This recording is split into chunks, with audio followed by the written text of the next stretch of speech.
J-1, et oui, il est temps, il est plus que temps même de faire sa valise. Je pars juste avec une petite valise à main, ça c'est à ranger dans le garage. J'ai que celle-ci, je prends celle de ma fille. Et j'ai quelques vêtements, voilà. Franchement, j'ai un pyjama, un ensemble. Et comme, vous savez, comme c'est l'hiver, quoi, on est en automne, mais pour moi, avec le froid, c'est l'hiver. Je sais que là-bas, il fait pas très froid. Alors c'est pour ça que j'ai pris là ce petit manteau comme ça. C'est plus ouais, manteau fin, gilet. Et j'ai pris des robes. J'espère que je vais pas regretter. Hop là. Au pire, je pourrais sortir juste avec la robe peut-être. Je me dis là ça va bien avec et le beige avec. J'ai la robe, comme je vous ai dit là pour aller avec, ça et ça. Et un t-shirt noir, un t-shirt pour aller avec ça, avec cet ensemble. Et un pyjama, c'est tout. Et encore là, je vais en mettre une. Hein. Normalement, voilà. J'avais sorti le jean, un pull, etc. C'était plus pour l'aller et pour le retour, je sais pas. Ouais, à ce moment-là, je vais juste les porter. Ils seront pas... Peut-être, oui. Peut-être. Peut-être, je vais voir. Voilà, c'est tout. Normalement, de toute façon, il fait pas froid là-bas. Et puis, j'ai déjà ce qu'il faut hein, dans mes placards. Mais juste, ben, comme c'est une petite valise... 10 kilos, mais là, j'aurais même pas 10 kilos. Mais bon, avec ma trousse, etc. Mais voilà, ça pèse quand même. Et ce qui est inconvénient quand tu pars ben, en cette période, c'est que ben, c'est épais. C'est épais, voilà. Mais non, obligé, ouais, c'est ce que j'étais en train de me dire. Je suis obligée de partir avec un gros pull et bah, il neige là en ce moment. Alors, obligée de partir avec un gros pull et revenir avec un gros pull et un gros manteau aussi. Bah, c'est comme ça, hein. Voilà. C'est pour pas avoir de surprise. Quand tu pars, ben voilà, tu sais le temps. Mais quand tu reviens, tu sais pas, voilà, quelle surprise tu auras. Bon, allez, j'arrête de parler, je vais tout ranger. Bon, ça va être rapide, hein. Là, c'est plus que du rapide. Et mais franchement, hein, voilà, faire la valise la veille, c'est quelque chose quand même, parce que, je sais pas, je me dis, bon, en même temps, voilà, parce qu'il n'y avait pas les enfants qui partent avec nous, mais je me dis... Voilà, d'habitude, je prépare bien en avance. Même là, normalement, j'aurais dû préparer 2, 3 jours avant, au moins, minimum. Ouais, je sais pas. En fait, cette fois-ci, c'est un départ, ben, c'est pas non organisé, non. C'est que j'ai pas vraiment envie de partir. Je pars par contrainte, vraiment par contrainte et pas par envie. Mais vraiment pas du tout par envie. Alhamdoulilah, j'espère juste que ça va aller et que voilà, tout va bien se passer. Inch'Allah, ya Rabbi.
Les filles, je suis en train de préparer mon sac à main. Bon, finalement, je l'ai gardé, je l'ai nettoyé, ça va, ça passe.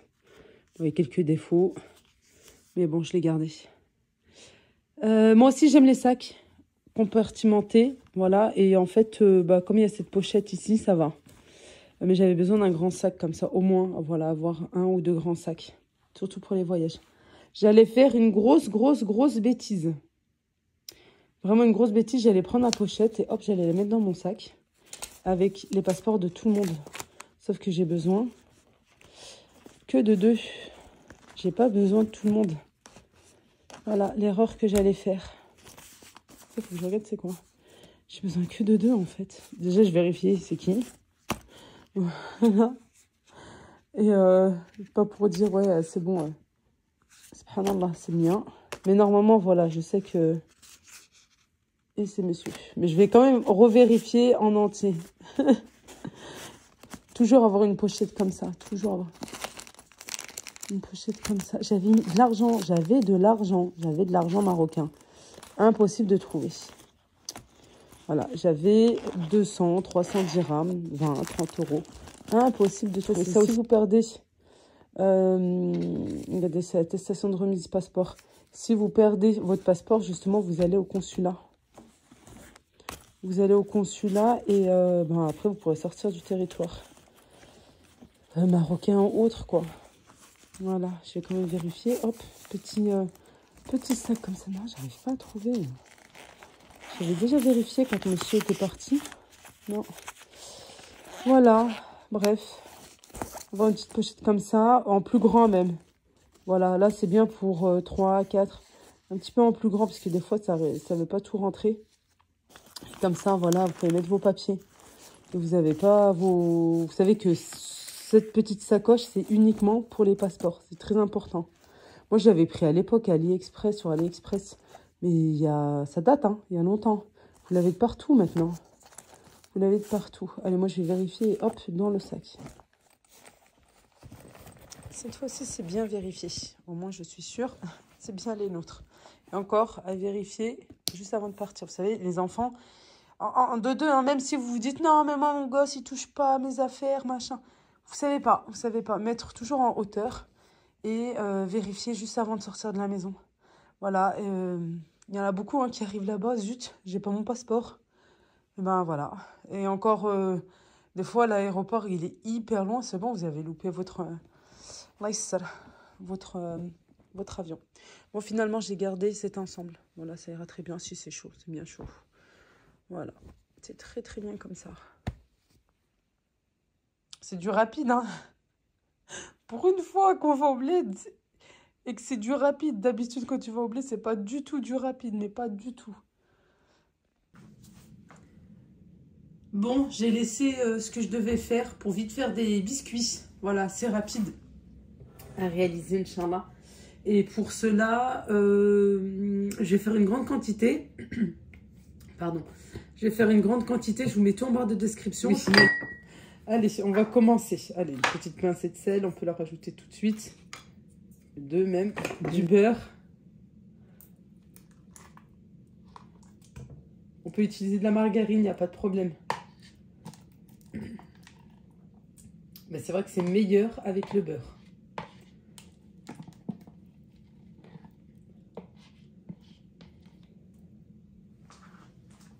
Ensuite, je rajoute le sucre vanillé. De toute façon, vous savez, c'est comme... en fait, tous les gâteaux, normalement, commencent comme ça. Le beurre, le sucre, comme pour les cookies, comme pour les sablés. On va bien mélanger. On peut faire bien sûr cette recette à la main. D'habitude, je le fais. Mais là, je suis pressée. Hop, on se dépêche.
Alors, pour le coup, j'ai toujours fait les gâteaux à la main. Les biscuits, les sablés, etc. Les cookies et tout. Non, cookies, j'ai déjà fait. Si, j'ai déjà fait au batteur. Mais là, c'est hyper rapide. Hyper rapide. Et regardez, on obtient vraiment un super crémeux. Je pense le beurre aussi. Hein. Je sais que c'est une super margarine. Ça vient d'Algérie. Merci à mon amie qui m'a fait goûter. Grâce à elle, mes enfants, leur maman va partir en laissant de bons gâteaux, Inch'Allah. Allez, j'ai sorti ma grosse boîte de farine. Non, parce que je sais que vous aimez que je vous donne les ingrédients. Bon, je reviens. Je vais peser ma farine. Bon, allez, vraiment pour vous, j'ai pesé ma farine. D'abord, une cuillère à café. Alors, celle-ci, c'est une grosse cuillère. Mais rase comme ça. À peu près la moitié du sachet. Voilà, 6 grammes, on va dire 6 grammes de levure chimique. Et la farine petit à petit. Je vais rajouter un petit peu de maïzena pour qu'il fonde en bouche aussi. Et on va mélanger tout ça. L'équivalent de 2 cuillères à soupe de maïzena. Je suis au fond du fond là.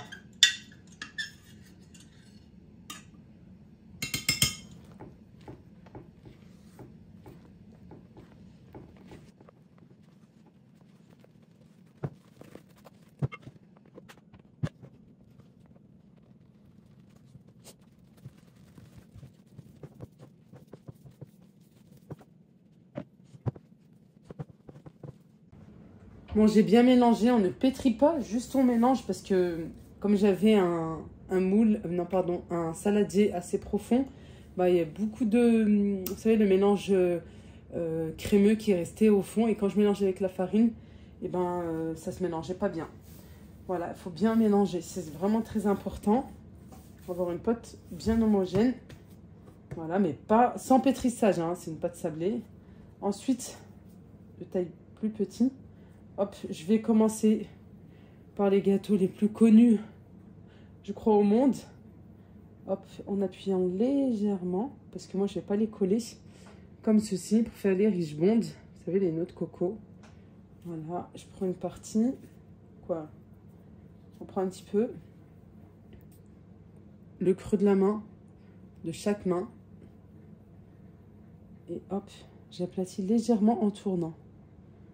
Voilà, comme ceci.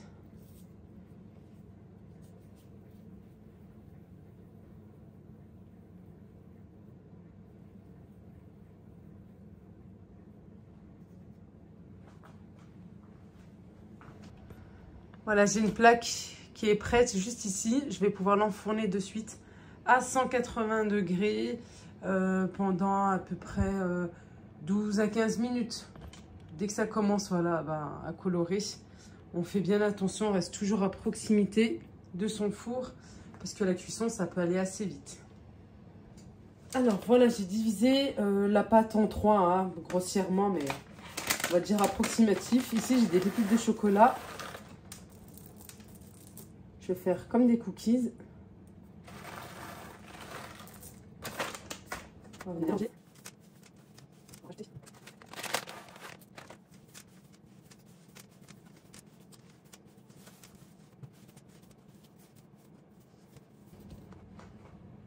Ensuite, j'en prends. Alors, bien sûr, plus vous allez en prendre, plus vous aurez des gros cookies.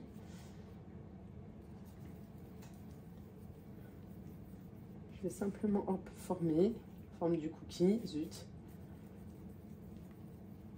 Je vais aplatir.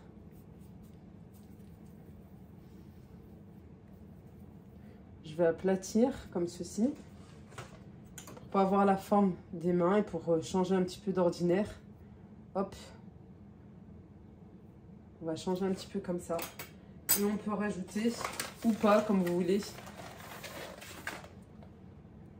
des cookies, des pépites de chocolat par-dessus les cookies.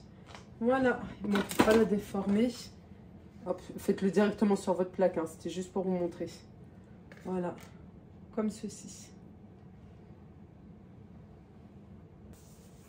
Bon, les gâteaux sont prêts ici. J'attends, voilà, leur tour. Chacun attend son tour. Ici, j'ai le restant de pâte. J'ai enlevé une petite partie. Je laisse ici. J'aurais dû couvrir en plus. Faites pas la même bêtise que moi puisqu'elle peut vite sécher. Voilà, pour l'instant, ça va. Je vais assez vite. J'ai une pomme. On va venir la râper.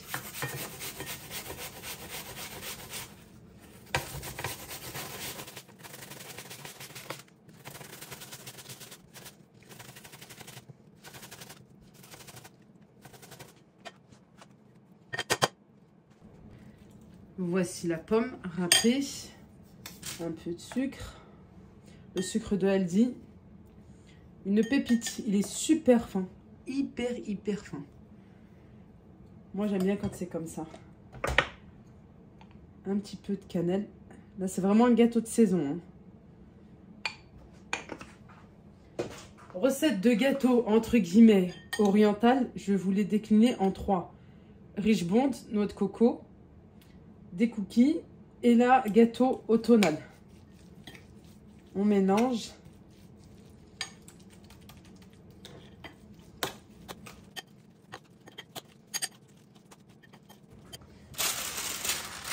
Je prends une autre feuille de papier sulfurisé.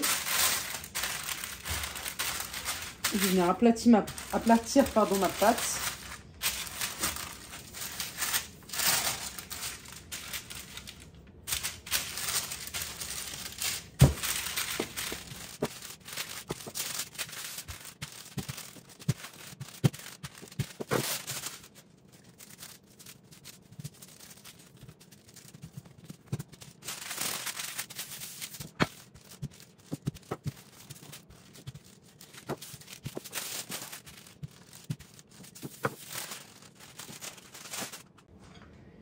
Une fois que j'ai aplati ma pâte, voilà, assez finement, je ne veux pas qu'il soit super gros. J'ai essayé de faire le plus carré possible parce que je ne vais pas du tout utiliser d'emporte-pièce. Je ne vais pas refaire, vous savez, quand on utilise un emporte-pièce, il reste toujours de la pâte. Et ensuite, il faut la refaire et refaire et refaire. J'ai dit, je suis pressée.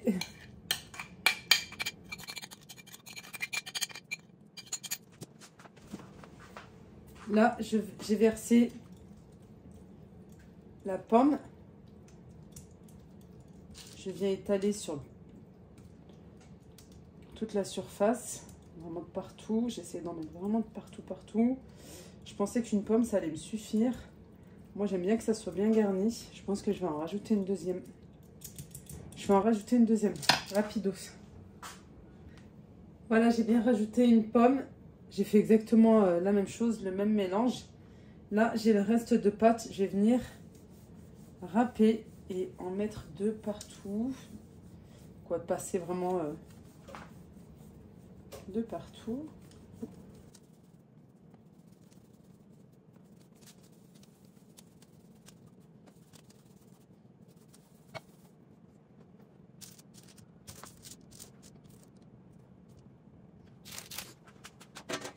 Une fois terminé, c'est pour ça que j'ai mis ça ici. Alors vous pouvez prendre, vous savez, la roulette qui vous sert à découper, je sais pas, la pâte à Shebekkia. Voilà, la petite roulette, tout simplement, ou juste un couteau bien aiguisé ou la roulette à pizza. Je vais venir délimiter comme ça.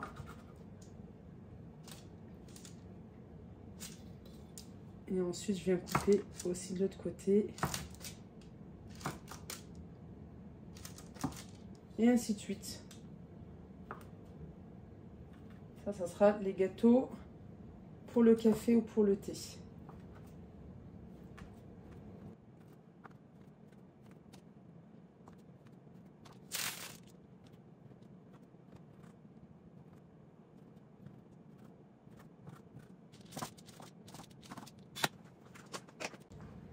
Voilà, aidez-vous de quelque chose, même si vous n'avez pas ce petit ustensile, au moins un couteau pour pouvoir retirer vos gâteaux.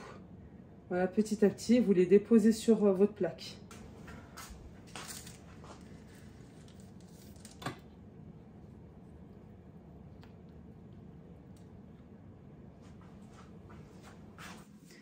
Bon, mes gâteaux sont tous cuits. Certains, ils fournissent un petit peu plus que d'autres. J'avais un technicien à la maison. Les voici, les gâteaux riche blonde. Là, de toute façon, je vous le montre parce que je me dis peut-être que quelqu'un ne connaît pas du tout. Mais voilà, c'est devenu tellement international qu'on est obligé de connaître. On plonge les gâteaux dans de la confiture bien chaude. On attend que les gâteaux ont refroidi. Et on vient les plonger dans la confiture. Alors, celle-ci, c'est la première fois que je l'achète. Je vous la montre. C'est celle de chez Aldi. Elle n'a pas de morceaux. Et bien, vous savez quoi? Elle est très bien. Parce qu'il ne faut pas de morceaux normalement. Voilà, on essaie d'enlever le surplus. Et après... Hop, moi j'aime bien enlever. Là, je trouve après, il y en a trop. Ça fait pâteux, ça fait gros paquet plutôt. Hop, dans la noix de coco. Comme ça. Voilà. Bon, bien sûr, celles qui connaissent, hein, les professionnels, vous savez très bien. Allez, on continue. Moi, la vérité, hop, je vais faire à la main parce que je peux faire comme ça. Moi, j'aime pas quand il y a trop de confiture. Voilà, j'aime bien quand le gâteau est comme ça. J'aime pas quand il y en a trop. Et on peut mettre quelques gouttelettes aussi d'autres fleurs d'oranger. On les laisse un petit peu dans la confiture bien chaude. Et si elle refroidit, ben, on réchauffe la confiture.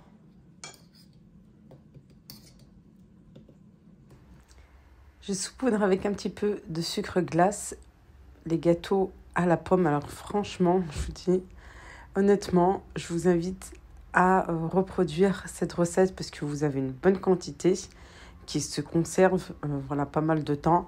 Et les gâteaux avec de la pomme, ça change. Vraiment, ça change. Ils étaient hyper fondants malgré qu'ils étaient fins. Et ça change d'habitude. Et ben moi, je vous laisse liker la vidéo si bien sûr elle vous a plu pour m'encourager aussi et à me soutenir. Je vous dis à bientôt pour la suite. Voilà, pour la continuité de l'aventure, Inch'Allah. Je vous embrasse très fort. D'ici là, portez-vous bien. Et je vous dis à bientôt, Inch'Allah. Bislama.